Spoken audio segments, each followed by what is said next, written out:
Halo, selamat datang. Pernah nggak sih waktu ngajuin pembiayaan ke bank, rasanya deg-degan banget nungguin keputusan?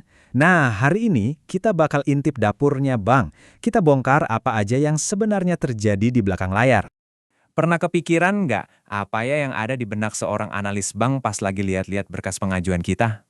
Atau lebih tepatnya, gimana sih cara mereka nentuin kita ini layak atau enggak buat dikasih pembiayaan?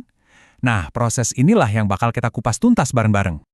Oke, yuk kita mulai. Semua keputusan itu dasarnya cuma satu, sebuah proses yang namanya analisis keuangan. Tapi, apa sih itu sebenarnya? Gampangnya gini deh, ini tuh cara bank buat nge-scan kesehatan dompet kita. Mereka harus yakin kalau kita sanggup bayar cicilannya nanti. Ini sama sekali bukan soal suka atau nggak suka ya, ini murni ngomongin data dan angka. Jadi, analisis ini tuh bukan cuma soal, oke, lolos, atau maaf, ditolak. Di baliknya, bank sebenarnya punya 4 pertanyaan besar. 1, beneran mampu bayar nggak nih?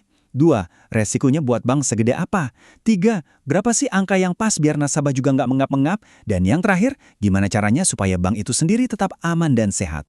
Nah, buat jawab semua pertanyaan tadi, seorang analis itu nggak kerja asal-asalan loh. Mereka punya semacam toolkit atau seperangkat prinsip yang jadi pegangan. Yuk kita lihat apa aja senjata andalan mereka.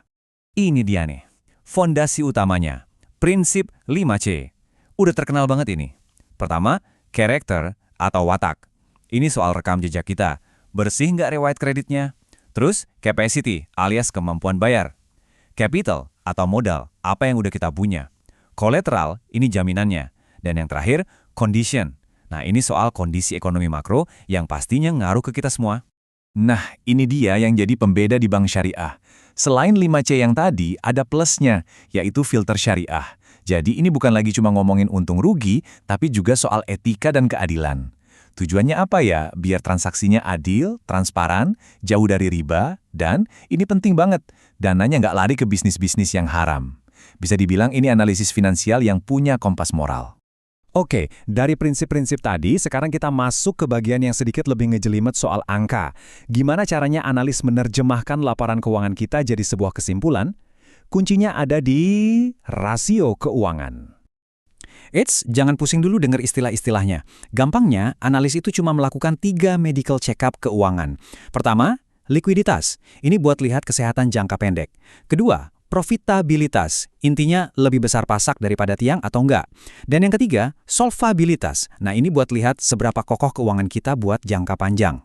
Kita bedah satu-satu ya, likuiditas. Ini pertanyaannya simpel banget. Punya duit nggak buat bayar tagihan-tagihan bulan ini?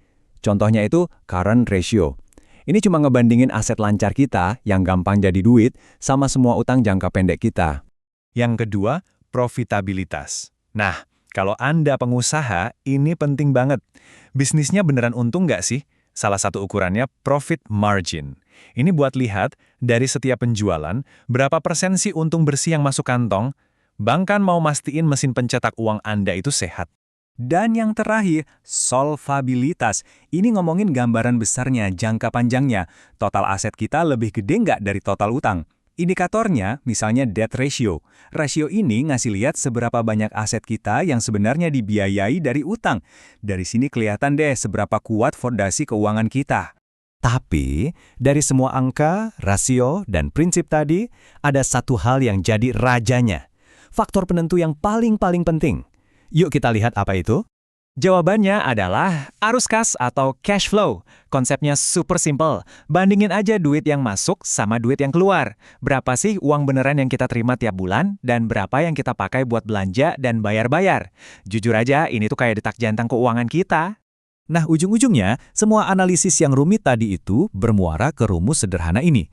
Kalau pendapatan kita lebih besar daripada total pengeluaran plus cicilan baru yang mau kita ambil, ya berarti kita dianggap layak. Sesimpel itu. Semua yang tadi kita bahas larinya ya ke sini. Biar makin kebayang, yuk kita lihat gimana semua konsep ini jalan di dunia nyata. Kita pakai contoh kasus yang super gampang. Misalnya nih, pendapatan Anda sebulan 8 juta. Terus pengeluaran rutin habis 5 juta, berarti kan ada sisa 3 juta, ya kan? Nah, Anda mau ngajuin pembiayaan yang cicilannya 2 juta sebulan. Coba kita bandingin, sisa pendapatan 3 juta, cicilan baru 2 juta. Masih lebih besar sisa pendapatannya kan? Ya udah, keputusannya layak. Oke, sebelum selesai, kita bahas sedikit soal kesalahan-kesalahan umum yang sering terjadi. Misalnya, ngasih data yang nggak valid atau udah kadaluarsa. Atau terlalu pede sama nilai jaminan yang besar. Ingat ya, jaminan itu penting, tapi bagi bank, kemampuan bayar dari cash flow kita itu jauh lebih penting. Jadi, kalau kita tarik benang merahnya, semua analisis ini tuh intinya cuma satu, kepercayaan. Bank harus percaya sama kemampuan kita, dan kita harus bisa nunjukin kalau kita memang layak dipercaya. Jadi, pertanyaan yang harus kita tanyakan ke diri sendiri itu bukan lagi kira-kira disetujuin bank nggak ya, tapi lebih ke keuangan saya udah siap belum?